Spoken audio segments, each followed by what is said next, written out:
There I was, probationary firefighter Corby, showing up to the fire station for the very first time with all my gear in my hands, ready to put it on the fire engine and go to work and be a firefighter, until the captain came out and said, wait a second, not yet.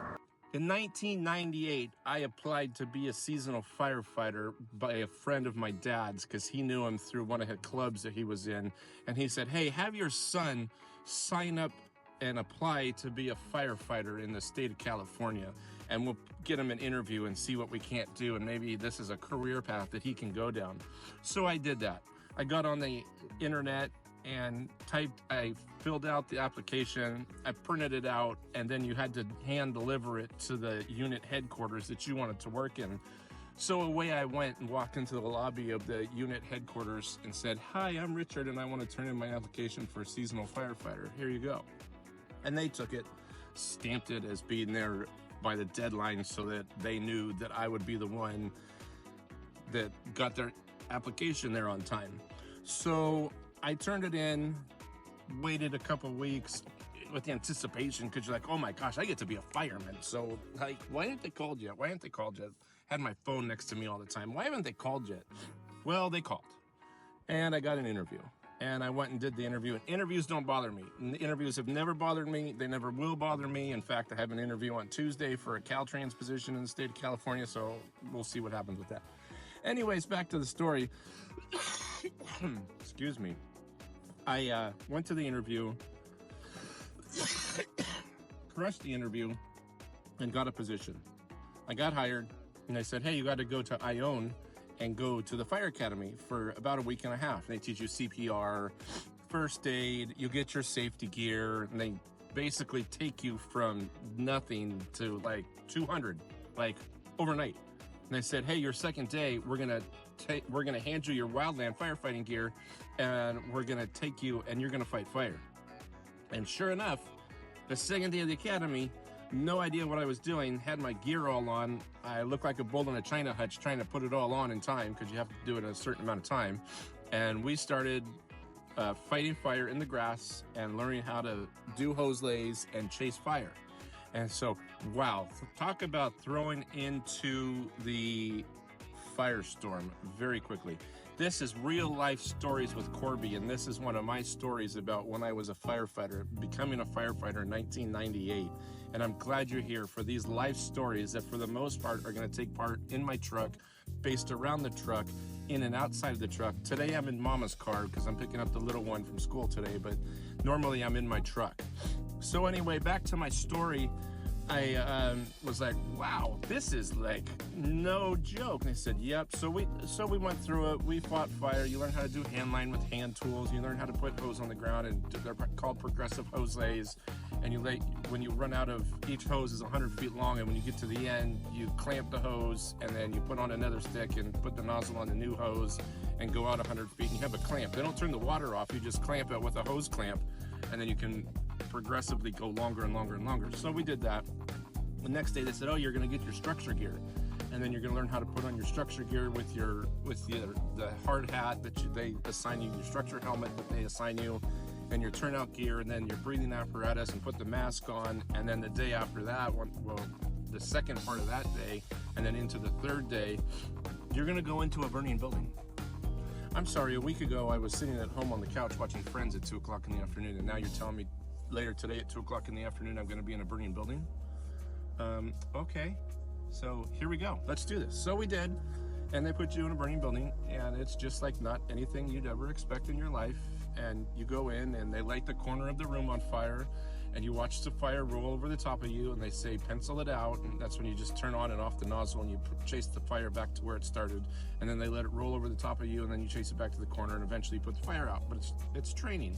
And then you go on the roof and you cut holes in the roof, and then you take a tool and pound it through the sheetrock to make sure that the fire can vent out the top, and roof operations and search and rescue, searching for people.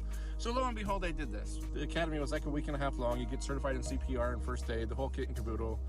You learn about seat assignments. When you get on a fire engine, they put you in certain seats, and when you get to any type of medical aid, car accident, structure fire, vehicle fire, wildland fire, whatever the case may be, when you get off, you grab certain tools and you go do certain things. So they taught you about seat assignments and then how that all works out. So I graduated, and the next week you worked, at the time you worked 4 days on, 3 days off, and you show up on, I don't know, I was the new guy, so I probably worked, I don't remember my schedule, but I probably worked Thursday, Friday, Saturday, Sunday, and then you get off Monday morning at 8 o'clock in the morning, because it's on a 24-hour basis. The days are 8 a.m. to 8 p.m. or 8 a.m. to 8 a.m. each day. So if you get off the next morning at 8 o'clock in the morning. So I showed up. Like I said at the beginning of the video, I had all my gear in my hands. My captain said, well, you might have all your gear, but are you sure you're ready to get on the fire engine? And then he was an old school captain, so he's like, no, we're gonna go through some things and we're gonna make sure that you're ready. So he said, get out all your gear, put this on, and if you can put it on in the time that I tell you, then you can go put that piece of gear on the fire engine.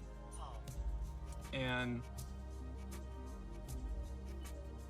when you did that, he'd let you go put your gear on. So I went and did that, and I put my gear on. And then he did the structure gear, and so I went and put my gear on. And he goes, okay, well, we'll see what happens.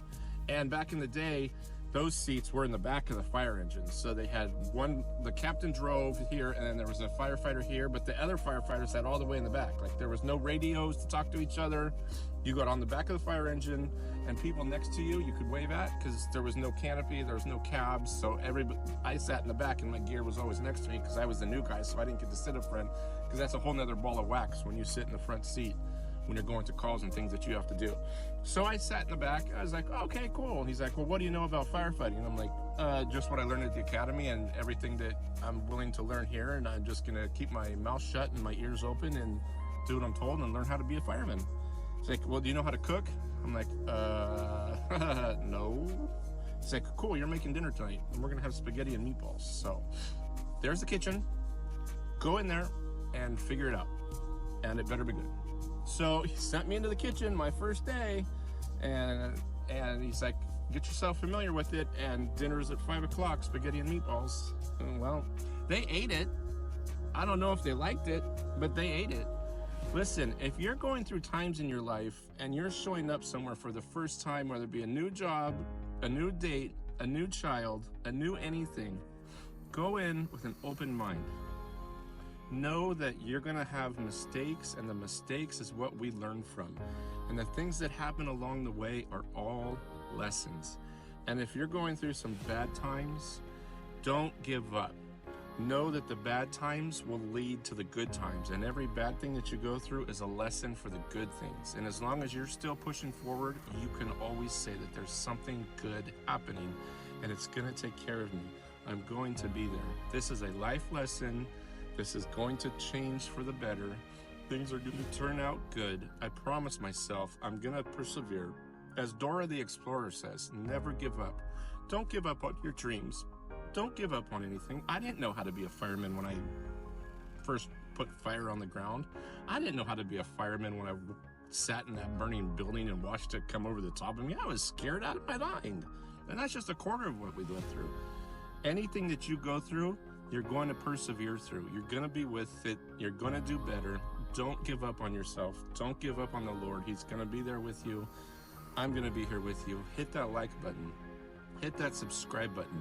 And watch this other video that I have here posted about my firefighting career and what's going on in my life and how I had to run from a forest fire in 1999. A year later, I had to run from fire.